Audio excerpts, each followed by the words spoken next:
आगामी होणाऱ्या अहिल्यानगरच्या महापालिका निवडणुकीत नागरिकांच्या काय समस्या आहेत, नगरसेवक कसा असावा, युती महायुती व्हावी का, या सगळ्या संदर्भात नागरिकांसोबत संवाद साधलाय लोकशाही मराठीचे प्रतिनिधी संतोष आवार यांनी. पाहुयात.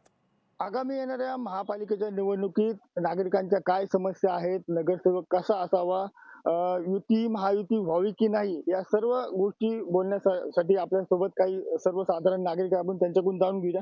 तरी उमेदवार निवडताना महानगरपालिकेला जे सक्षम असावा, एज्युकेशन असावा, त्याच्यानंतर त्याचं कार्य चांगलं असावं आणि त्याचं विजन चांगलं असावं. जे विजन चा मतलब असा आहे की त्याच्या प्रभागामध्ये जे काही डेव्हलपमेंटची गरज आहे, त्याच्या प्रभागामध्ये जे नागरिकांची सुखसुविधाची जी गरज आहे, त्याच्या प्रभागामध्ये जे काही ज्येष्ठ नागरिक असतात त्यांच्यासाठी सुखसुविधा असायला पाहिजे.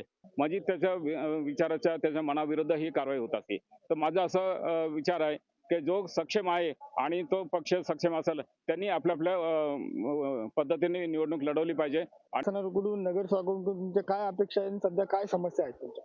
तर जेव्हा म्हणजे मी जॉबसाठी जेव्हा राहुरी कृषी विद्यापीठामध्ये जाते तेव्हा रोजचा जाण्याचा रोड म्हणजे हा कुठलाच नाही, असा रोड कुठेच नाहीये. जेव्हा मराठवाडा वगैरे अशा भागांमध्ये सुद्धा जर रस्ते चांगले होऊ शकतात तर नगर एवढा सदन भाग असून का होऊ शकत नाहीये? सर्वात म्हणजे रस्ते आहे, वीज आहे, पाणी पण आहे. आता आम्ही राहतो इकडे चैतन्यनगरमध्ये, इकडे काही दिवस झाले रस्ते खराब झालेले आहेत, कोणी लक्ष देत नाही. कॉन्क्रिटीकरण व्हायला पाहिजे, वेगवेगळ्या विकास योजना पाहिजेत, ही सगळ्यात महत्वाची भूमिका आहे. तुम्ही रस्त्यांनी गेले तर खूप सारे रस्ते आता बांधायला घेतलेत का, तर महानगरपालिकेच्या निवडणुका लागल्या.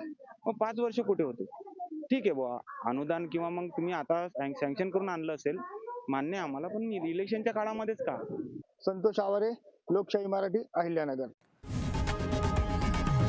लोकशाही मराठी ऐका, पहा, जागरूक रहा.